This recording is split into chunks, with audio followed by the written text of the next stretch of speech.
Ողջույն եթերում հարցազրույցն է, զրուցակիցս ազգային ժողովի քաղաքացիական պայմանագիր խմբակցության падգամավոր Սոնա Ղազարյանն է։ Բարև ձեզ։ Բարև ձեզ։ Շնորհակալ եմ Տիկին Ղազարյան հրավերն ընդունելու համար։ Խոսենք առաջիկայում մեզ մոտ տեղի ունենալիք շատ կարևոր իրադարձությունների մասին նախ, հետո անցնենք նաև ներքաղաքական օրակարգերի մի քանի հարցերի։ Եվ այսպես Հայաստան-Եվրամիություն օրակարգն է քննարկվելու առաջիկա օրերի ընթացքում մի բլոկով եւ նաեւ լինելու է Եվրոպական քաղաքական համայնքի գագաթնաժողովը Հայաստան գումարած նաեւ Ֆրանսիայի նախագահի այցն է նախատեսում առաջիկա օրերի ընթացքում, բայց կենտրոնանալով Հայաստան-Եվրամիություն հարաբերությունների օրակարգի վրա, ինչ ենք մենք սպասում եւ ինչ այսպես ակնկալիքներ ունենք այդ հանդիպումից։ Շատ լավ եւ դրան հավելյալ նաեւ որ Երևան դիալոգն է տեղ ունենալու Երևանյան երկխոսությունը, որ կրկին շատ կարեւոր միջոցառում է եւ ըստ էության մենք կարող ենք պնդել, որ մեկ շաբաթվա ընթացքում Հայաստանում տեղի ունեցող միջոցառումները լինելու են համաեվրոպական օրակարգի բնորան շատ կարեւոր է որ Հայաստանը տարածաշրջանում առաջին պետությունն է որ հյուրընկալելու է Եվրոպական համայնքի ուրեմն Եվրոպական համայնք այս ֆորմատով դուք ճիշտ նշեցիք որ տեղի ունենալու ոչ միայն Եվրոպական համայնքի գագաթնաժողովը, այլ նաև տեղի ունենալու Հայաստան Եվրամիությունը ստեցուն առաջին գագաթնաժողովը եւ Ֆրանսիայի նախագահի պետական այցը։ Սրանք կարևոր հանդիպումներ են նաև Հայաստանի տեսանկյունից որ իմաստով, որ մենք կարողանալու ենք մեր օրակարգը դարձնել համաեվրոպական օրակարգի կարևոր մաս, որովհետև եթե նայենք քննարկվող հարցերին, ապա խաղաղության օրակարգը, ժողովրդավարության օրակարգը, հիբրիդային գրոհների դեմ պաշտպանական միջոցների քննարկումը եւ էներգետիկ անվտանգությունը, սրանք այս բոլոր քննարկումների ուղեծրում են։ Սրանք են հարցեր են, որ հետաքրքրում են Երևանին, հետաքրքրում են Հայաստանի Հանրապետությանը եւ հետաքրքրում են մեր գործընկերներին, մեր համագործակցության ծիրում եւ ես շատ կարեւորում եմ, որ մենք հաջողել ենք Հայաստանը դարձնել համաեվրոպական քննարկումների կենտրոն։ Մենք ինչ կշահենք այդ քննարկումներից հետո դրանք կլինեն հայտարարություններ, թեկուզ եւ մեր օրակարգով, թե նաեւ իրական արդյունքներ կարող ենք ակնկալել։ Եկեք առանձնացնենք 3 ֆորմատները, որոնք ենթադրում են 3 տարբեր ելքեր։ Առաջին համայնքի քննարկումները լինելու են կլոր սեղանի ֆորմատով, ինչպես տեղեկացանք մեր ԱԳՆ քննարկումներից, ԱԳՆ գործընկերների հետ քննարկումից, եւ սրանք կարևոր ձևաչափեր են վերհանելու խնդիրները, որոնց կհետևեն քաղաքական կարող են հետևել հայտարարություններ, կարող են հետևել որոշումներ, բայց ուզում եմ մեր քաղաքացիներին հիշեցնել, որ նման ժողովի ընթացքում է, որ հենց համայնքի ժողովներից մեկի ընթացքում է, որ Հայաստան-Ադրբեջան այն հնգակողմ հանդիպումը տեղի ունեցավ, որի շրջանակներում Հայաստանի եւ Ադրբեջանը երկուստեք ճանաչեցին տարածքային ամբողջականությունը Ալմատի հռչակագրի հիմքով։ Պրահայի հանդիպման մասին է խոսքը գնում, այսինքն սա մի ֆորմատ է, որը իսկապես կարող է այսպես ֆիզիկապես շոշափելի արդյունքներ տալ։ Եվ այս քննարկումների արդյունքում նաեւ Հայաստանում տեղակայվեցի ԵՄ դիտորդական առաքելությունը, այսինքն սա այո քննարկումների կլոր սեղանի ֆորմատ է, բայց բարձրաստիճան ֆորմատում ուզում եմ հիշեցնել, որ Հայաստանի ղեկավարությունը մասնակցել է նման մի քանի հանդիպումներին, որոնց ընթացքում եղան երկկողմ կարևոր հանդիպումներ եւ արձանագրումներ։ Ինչ վերաբերում է Հայաստան-ԵՄ հարաբերություններին, մենք քանիցս ձեզ հետ նաեւ այս տաղավարում խոսել ենք, որ այս հարաբերությունները շատ դինամիկ առաջ են անցնում եւ կարեւոր է որ թե պարոն Կոշտան, թե Ուրսուլա ֆոն դեր Լայենը լինելու են արդեն Հայաստանում եւ քննարկվելու են Հայաստան-Եվրամիություն հարաբերությունները, տարբեր գերատեսչությունների միջև հնարավոր համագործակցությունը եւ դուք գիտեք որ մեր համագործակցության հարթակները, ուղղությունները բազմազան են եւ այս առումով կարեւոր է ունենալ այս սամիթը, գագաթնաժողովը, որը կամփոփի եւ կնշի հեռանկարները մեր հարաբերությունների։ Ասացի, որ ոլորտները թե էներգետիկ անվտանգությունն է, թե հիբրիդային գրոհները, թե խաղաղության եւ ժողովրդավարության օրակարգը եւ Եվրամիությունը այս բոլոր օրակարգերի Հայաստանի անբաժանելի գործընկերն է։ Մենք շատ շնորհակալ ենք Եվրամիությանը մեր կողքը լինելու ամենաճգնաժամային պահերին եւ քննարկելու այն մարտահրավերները, որ կարող ենք միասին հաղթահարել։ Տիկին Ղազարյան, ես հիշում եմ ժամանակին ասում էր, որ մենք կմոտենանք Եվրամիությանը այնքան, որքան մեզ կթողնեն մոտ այդ կառույցին։ Հաշվի առնելով, որ այս կարևոր եվրոպական գագաթնաժողովներն են տեղի ունենալու Հայաստանում, մենք մեկ քայլ առաջ գնում ենք, ավելի սերտացնում ենք հարաբերությունները եւ եթե սերտացնում ենք, դա որ մակարդակն է համարվում։ Այո, Հայաստան-Եվրամիություն հարաբերությունները զարգանում են եւ դրանք տարբեր, ինչպես արդեն նշեցի, ուղղություններով են։ Հենց հիմա Հայաստանի Հանրապետությունը կանգնած է շատ լուրջ մարտահրավերի հիբրիդային գրոհների առաջ եւ մենք գիտենք, որ միսիան ժամանել է Հայաստան, այսինքն ըստ էության Եվրամիությունը Հայաստանի Հանրապետությունը ունի երկու առաքելություն, մեկը գիտենք սահմանային, ուրեմն կարևոր սահմանային լարվածությունը նվազեցնելու դերում մեծ դերակատար է, երկրորդը արդեն էս ոչ ֆիզիկական, ավելի հիբրիդային հարձակումների պարագայում էս օգնելու է 2 տարիների ընթացքում եւ եթե կարիք լինի իհարկե դրանից էլ անդին, այսինքն Եվրամիությունը շատ արագ է արձագանքում մեր մարտահրավերներին։ Առհասարակ Եվրամիությունը ինքնին իր կառուցվածքով, սա արդեն որպես երևի ոլորտի մասնագետ կարող եմ ասել, իր կառուցվածքով բյուրոկրատիայով շատ դժվար է որոշումներ կայացնում, այսինքն բավականին ժամանակատար է հաշվի առնելով կառուցվածքը, ենթակառուցվածքները եւ այլն, բայց Հայաստանի պարագայում իր արձագանքը չի ուշանում։ Դուք նկատել եք Սյունիքի դիմակայության ծրագիրը կան Երևանի տարբեր տեղերում մենք տեսնում ենք Եվրամիության ծրագրեր։ Հայաստանի մակարդակով նույնպես եւ նույն օրինակ թունելը Ագարակ Մեղրի որ վերջերս էինք այնտեղ ճանապարհաշինություն եւ այլն, այսինքն Եվրամիությունը շատ արագ է արձագանքում մեր կարիքներին եւ ՍԵՊԱ-ի կիրարկումն էլ է տանում մեզ ավելի մոտ դեպի Եվրամիություն։ Բայց այս հարցը ավելի ճշգրիտ մենք հասցեագրել ենք նաեւ մեր նախընտրական ծրագրում, որ մենք մոտարկելու ենք մեր տարբեր նորմեր դեպի Եվրամիություն եւ փորձելու ենք ամեն ինչով համապատասխանել թե դիրեկտիվան, այսինքն հրահանգներին Եվրամիության եւ այլն եւ այնքան ենք մոտենալու Եվրամիությանը, որ նույնիսկ Եվրամիությանը չանդամակցելու պարագայում մենք ունենանք այս բարձր ստանդարտները մեր երկրում տարբեր ոլորտներում եւ արդեն Եվրամիության որոշումը կլինի առհասարակ ընդլայնվել թե ոչ, նույնիսկ եթե վերարձակվենք Հայաստանի օրակարգից, Եվրամիությունը ինքը պետք է որոշում կայացնի ընդլայնվելու մասով։ Բայց մեր համագործակցությունը շատ բաց է, շատ թափանցիկ, դուք գիտեք, որ վիզաների ազատականացման օրակարգում Հայաստանը միակ պետությունն է, ընդ որում որ քննարկում է վիզաների ազատականացումը։ Մենք ստացել ենք արդեն գործողությունների պլանը, մենք գիտենք, որ աշնանը պատրաստ կլինեն մեր բիոմետրիկ անձնագրերը եւ մի քանի օրենսդրական լավարկումներից հետո մենք կկարողանանք նաեւ առանց վիզա տուրիստական նպատակով ճամփորդել դեպի Եվրամիություն։ Այսինքն այս քննարկումների ընթացքում դեռ վաղ է խոսել նրա մասին, որ վիզաների ազատականացման հարցում որևէ հայտարարություն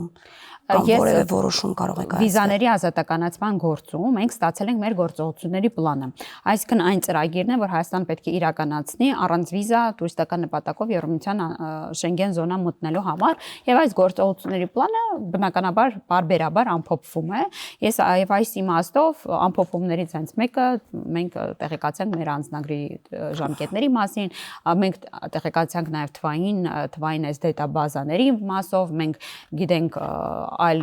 որոշումներ եւ օրենսդրական փոփոխություններ, որ պետք է իրականացնենք եւ սա շատ դինամիկ կերպով առաջ է գնում իդեպ։ Եվրամիությունից անվտանգային ակնկալիքը հաճախ ենք խոսում, որ Եվրամիությունն ինքը անվտանգություն արտահանող կառույց չէ, բայց հակադարձություններ կան, որ տնտեսությունն ինքը արդեն անվտանգություն է եւ կարեւոր բաղադրիչ է դրանում, բայց այդուամենայնիվ մենք կարող ենք մեր ակնկալիքը Եվրամիությունից անվտանգության տեսանկյունից ավելի շատ բարձրացնել։ Թե հանրության սպասելիքները այստեղ ավելի ենք մեծացնում, որը մի քիչ իրականացնում։ Եկեք հարցը երկու բաղադրիչ ունի։ Եվրամիությունը ինքը դիտարկում է անվտանգային բաղադրիչի ավելացումը։ Տարբեր քննարկումներ, տարբեր նաև ակադեմիկ հարթակում կան Եվրամիության անվտանգային բաղադրիչի ավելացման մասով։ Բայց եկեք մի հատ այլ բաղադրիչ ավելացնենք այս քննարկմանը, այն է, որ մեր պետությունների համար, փոքր պետությունների համար անվտանգությունը այդ ռազմական հզորությունից անդին տնտեսական եւ էներգետիկ անվտանգությունն է։ Եվ այս մասով ասեցի, որ էներգետիկ հարցը ակտիվ քննարկվելու է այս հարթակներում, իսկ տնտեսական դիվերսիֆիկացիա մեր օրակարգի անբաժանելի մասն է Եվրամիության հետ համագործակցելիս։ Այստեղ Եվրամիությունը ինչ է անում։ Եկեք հստակեցնենք, որ Եվրամիությունը օգնում է մեր ապրանքների լավարկմանը, այսինքն Եվրամիության ստանդարտների համապատասխանեցմանը եւ լիցենզավորման գործընթացին։ Եվրամիությունը քանի անգամ, մենք գիտենք, տարբեր ֆորմատներում մեզ ֆինանսական աջակցություն է տվել եւ գրեթե եթե չեմ սխալվում մինչեւ 1 միլիարդ կենտրոնական բանկի միջոցով եւ էկոնոմիկայի նախարարության միջոցով կենտրոնական բանկի եւ բանկերի միջոցով ավելի ճշգրիտ լինեմ սրանք ուղղվել են դեպի ՓՄԾ ոլորտ փոքր եւ միջին բիզնես որովհետեւ մեր նպատակն է մեր արտահանումը դեպի Եվրամիության տարածք ավելացնել այստեղ կարեւորը որ կառավարությունն էլ ինքն է նախաձեռնում տարբեր միջոցառումներ դրանցից մեկը գիտեք որ կառավարությունը սուբսիդավորում է բոլոր այն տնտեսվարողներին ովքեր իրենց տրադիցիոն ուղղություն ուղղություններից մեկը ավանդական ուղղություններից օրինակ արտահանման կավելացնի կամ կփոխարինի դեպի Եվրոմիություն։ Այստեղ մենք մաքսատուրքերը սուբսիդավորում ենք։ Սրանք տարբեր միջոցառումներ են, որոնցով մենք օգնում ենք մեր միջին եւ փոքր բիզնեսին հայացքն ուղղել դեպի արևմուտք նույնպես։ Բայց իհարկե այստեղ շատ մեծ դերակատարություն կունենա Թուրքիան, եւ որ Թուրքիան բացի սահմանը Հայաստանի հետ, մենք անմիջապես սահման ենք ունենալու Եվրոմիության մաքսային միության հետ, որովհետեւ Թուրքիան այո ԵՄ անդամ պետություն չէ, բայց իր մաքսային միության անդամ է, եւ սա էապես փոխել է մեր տնտեսության կառուցվածքը։ Հայաստան-Ադրբեջան խաղաղության իրավիճակն ու գործընթացը ինչ տեղ կունենան այդ օրերի քննարկումներում արդյոք, որովհետև նաև պատվիրակություններ պիտի որ հրավիրված լինեն կգան թե ոչ։ Ես կարծում եմ արտգործնախարարությունը արդեն կհստակեցնի, թե որ պատվիրակություններն են ժամանելու, մինչև վերջին պահը սովորաբար նման հայտարարություններ չեն տարածվում, բայց դուք գիտեք, որ Հայաստան-Ադրբեջան նախաստորագրված պայմանագիրը եւ Հայաստան-Ադրբեջան եւ Միացյալ Նահանգներ հռչակագիրը խաղաղության օգոստոսի 8-ի ողջունվել է բոլոր ԵՄ անդամ պետությունների կողմից, հենց ԵՄ կողմից որպես կառույց եւ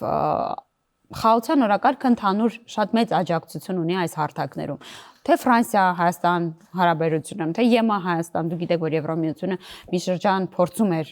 աջակցել հենց որպես մոդերատոր լինելով հարաբերությունների կարգավորման, հետո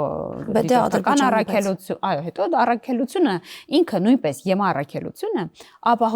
ապահովեց այն միջավայրը, որտեղ հնարավոր եղավ խոսել խաղաղության մասին, ու եկեք համաձայնենք, որ եւ որ սահմանային լարվածություն չկա, խաղաղության մասին խոսելն ավելի հեշտ է։ Եվ անհնար է, որ այս հարթակներում իհարկե չխոսվի այն առաջընթացի մասին, որը կա մեր երկու պետությունների միջև։ Իսկ դրանից ավելի դեպի առաջ, այսինքն հնարավորություն։ Դեպի առաջ, գիտեք, արդեն գնդակը Ադրբեջանի կողմում է, որովհետև մենք հենց այսօր պատրաստ ենք ստորագրել խաղաղության պայմանագիրը եւ սպասում ենք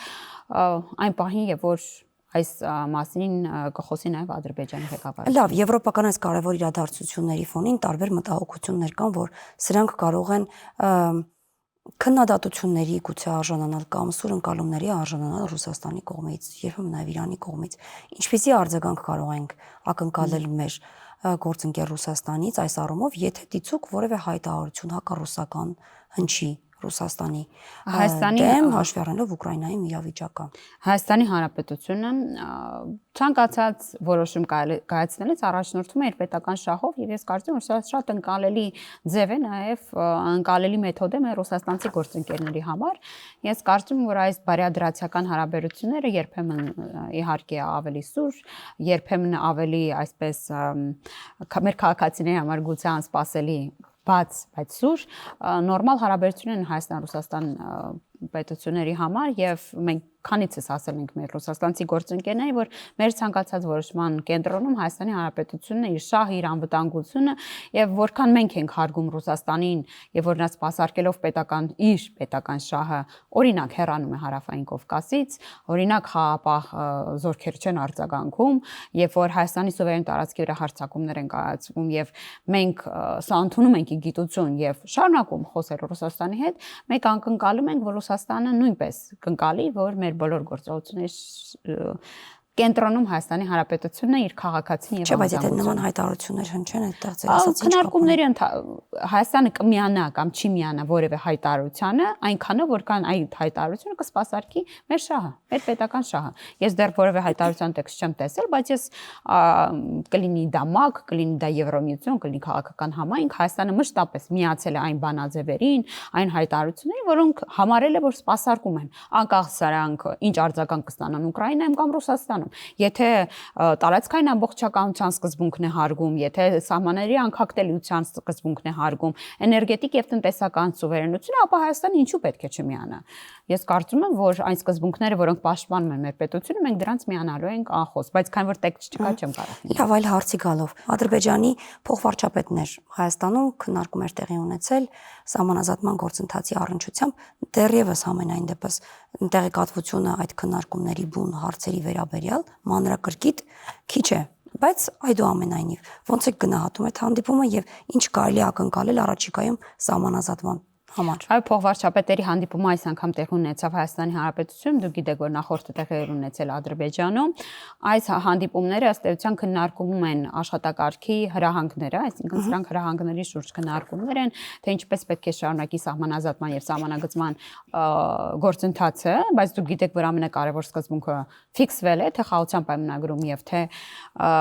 ուրեմն աշխատակարգում, որը վավերացվել է խորհրդանի կողմից, այն հետեւյալն առաջնորդվում են Կալմաթ երթչակագրով, այսինքն մենք նոր սահման չենք գծում։ Մենք ճանաչում ենք մեր սահմանը եւ մենք այն վերարտադրում ենք այս Բայց կշարունակվի սահմանազատումը։ Այո,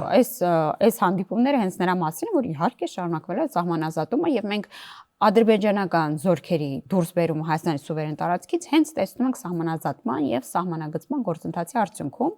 այո, այն շարունակվելու է եւ քննարկում առաջիկայում հնարավոր է, որ այս հանդիպումները, այս ինտենսիվությունը հանդիպանային մասին է, որ այն տեղի ունենալու հստակ ժամկետների մասին վստահ եմ կամ Մհեր Գրիգորյանի աշխատակազմը կամ արտգործնախարարությունը հանդես կգա հայտարարությամբ, բայց ես ողջունում եմ այս ինտենսիվ աշխատանքը, որ տեղի ունենում փոխվարչապետերի մակարդակով եւ իհարկե Մհեր Գրիգորյանին իմ մեջ շնորհակալություն առայն, որ այս գործընթացում այսքան մեծ ներգրավվածություն ունի եւ ըստ էության աշխատակարգը հաստատվեց։ Լավ, գանք ներքաղաքական օրակարգի մի քանի հարցերին։ Սամվել Կարապետյանի թիմը վստահեցնում է եւ մասնավորապես հենց Սամվել Կարապետյանը վստահեցնում է, որ սեպտեմբերին պատերազմ չի լինելու, ինչպես որ օրինակ ասում է վարչապետը, որ պիտի լինի պատերազմ, քանի որ ըստ նրա Փաշինյանը չի լինելու։ Սա ինչ է, քաղաքական կանխատեսում, թե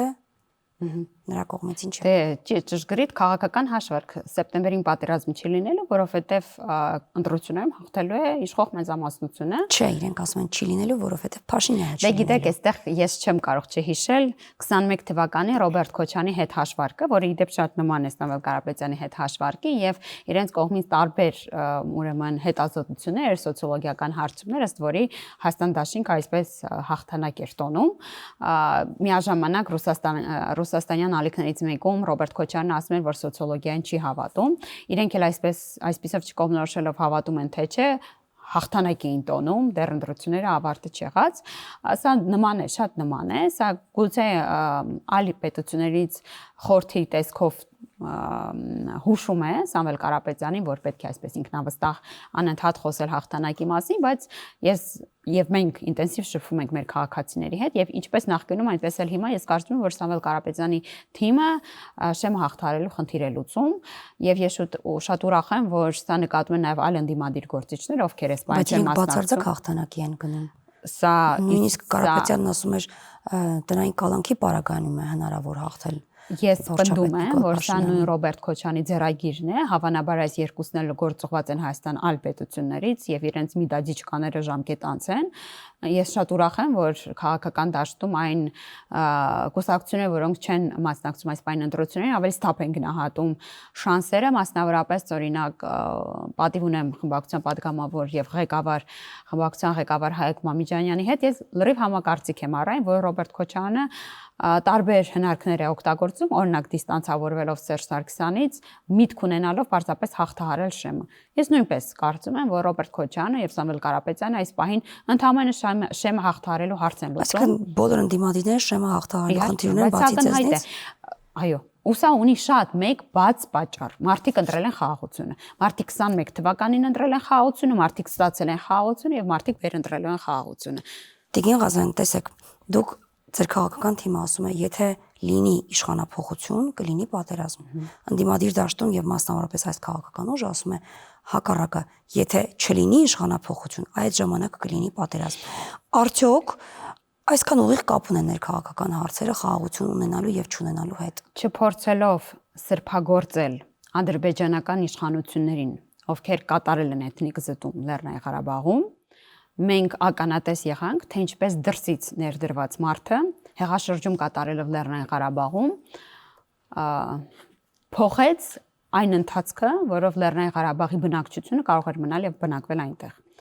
Մենք տեսնում ենք, որ դրսից ուղղորդված մարդիկ Հայաստան են եկել մի բանի համար։ Հայաստանի Հանրապետությանը մեղադրելու պատերազմ սկսելու մեջ, ես ուզում եմ հիշեցնել մեր քաղաքացիներին, որ թե Ռոբերտ Քոչյանը եւ թե նախորդ բոլոր նախագահները եւ նոր հայտնված տեխնացուն Հայաստանի Հանրապետությանն է մեղադրում Ադրբեջանի հետ 44 օրյա պատերազմ մեկնարկի մեջ, ամբողջությամբ սպասարկում է Ռուսաստանի Դաշնության խոսույթի տարածումը Հայաստանի Հանրապետությունում, էլ չասած, որ Հայաստան դաշինքը պարզապես Մարիա Զախարովայի գործառույթն է իրականացնում խորհրդարանում։ Այս ուժերը ի ցույց են դրել այն, որ իրենք ինչպես եւ որոշ պետություններ հետաքրքրված չեն Հայաստանի Հանրապետության շուրջ ձևավորված խաղաղությամբ։ Սրա նպատակը մեկն է՝ կարողանալ կառավարել տարածաշրջանը։ Այս մարդիկ իրենք իրենց հայտարարություններով ամեն օր ի ցույց են դնում այն, որ այս մեր թեզը ճշմարիտ է։ Իրենք ամեն օր ի ցույց են դնում այն, որ իրենք Հայաստանի Հանրապետության պատերազմ են բերելու, զանգելու են Ռուսաստան, խնդրել աջակցություն եւ Հայաստանից մնացած մի փոքր հողակույտի վրա փորձելու են կառավարություն ձևավորել։ Այս մարդիկ Հայաստանի Հանրապետության քաղաքացու մասին ընդհանրապես չեն մտածում, որտեղ իրանք բոլորը ըստեյության նախկին է, եւ որ մենք Սամվել Կարապետյանն ասում ենք նախկին, ուզում եմ ես հիշեցնել մեր քաղաքացին, որ իր եղբայրը եղել է տարիներ շարունակ աշխատակազմի ղեկավար Սերժ Սարգսյանի մոտ եւ Սերժ Սարգսյանի մոտ խմբակցության ղեկավար, շարքային պատգամավորել չէ։ Ինքը ամբողջությամբ սպասարկել է 2008-ից 18 թվականը բոլոր օրակարգերը, որոնք Հայաստանի գլխին պատերազմ են բերել։ Եվ այս իմաստով իրենք ընդհանրապես իրարից չեն տարբերվում, ասեմ ավելին,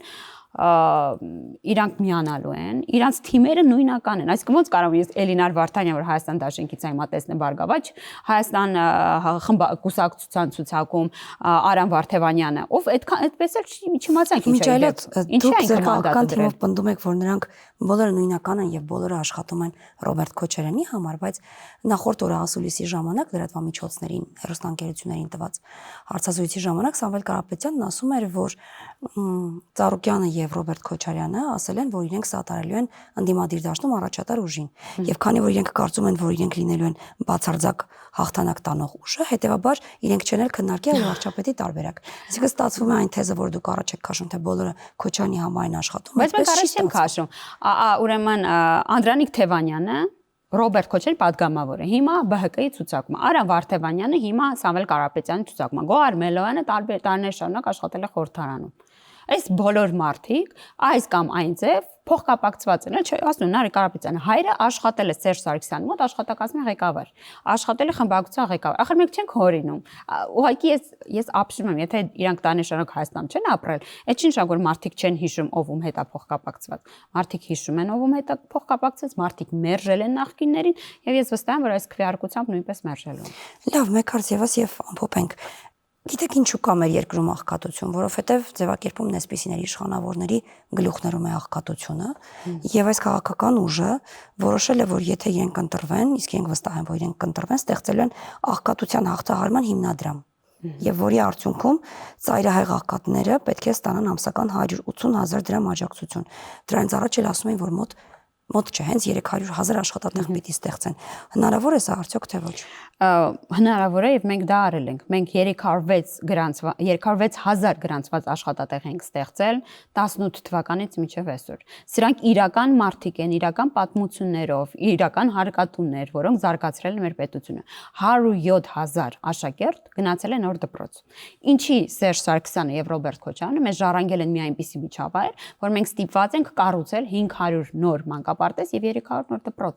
Այսինքն ուզում եք ասեք, որ աղքատություն հաղթահարել ցանկացող ուժը չի նկատել, որ իր շուրջ փլուզվող դպրոցներ են, չեն տեսել կամ կտրված են եղել իրականությունից կամ թքած են ունեցել։ Ես կարծում եմ իրական թքած են ունեցել մարդկանց վրա։ Թոշակը մենք Սերժ Սարգսյանից, Նարեկ Կարապետյանի հայրիկից մենք ժառանգել ենք 18,000 դրամանոց թոշակ։ Չի նկատել Նարեկ Կարապետյանն եւ իր հայրը։ Հիմա մինիմալ թոշակը 40,000 նոր աշխատատեղեր են խոստանում։ Արդեն 306,000 աղքատության վերացման համար կստեղծեն հիմնադրամ եւ այդ մարդկանց 180,000 դրամ ամսական վճար կտան, որ աղքատությունը վերացնեն։ Մարդամեջ դուրս գալու եւ նման պնդումներ անելու, որտեվ իր հայրը մեզ ժառանգել է 18,000 դրամանոց թոշակ։ Ես ամանչում եմ, ես իր փոխարեն փողոց դուրս չէի գա, մարդամեջ դուրս չէի գա։ Եվ ես ասում եմ 48,000 է դարձել մինիմալ թոշակը, այլ չասած, որ 65 պլյուս բոլոր մեր տատիկներն ու պապիկները անվճար բուրս սպասարկում են ստանում եւ դեղեր։ Դեղերից էին, չէ՞, դեպ խոսում է Ժան դեղերից, մենք անվճար ենք տալիս։ Իսկ գիտեք ինչու, որովհետեւ մենք ստեղծել ենք աշխատատեղեր, որովհետեւ հայ քաղաքացին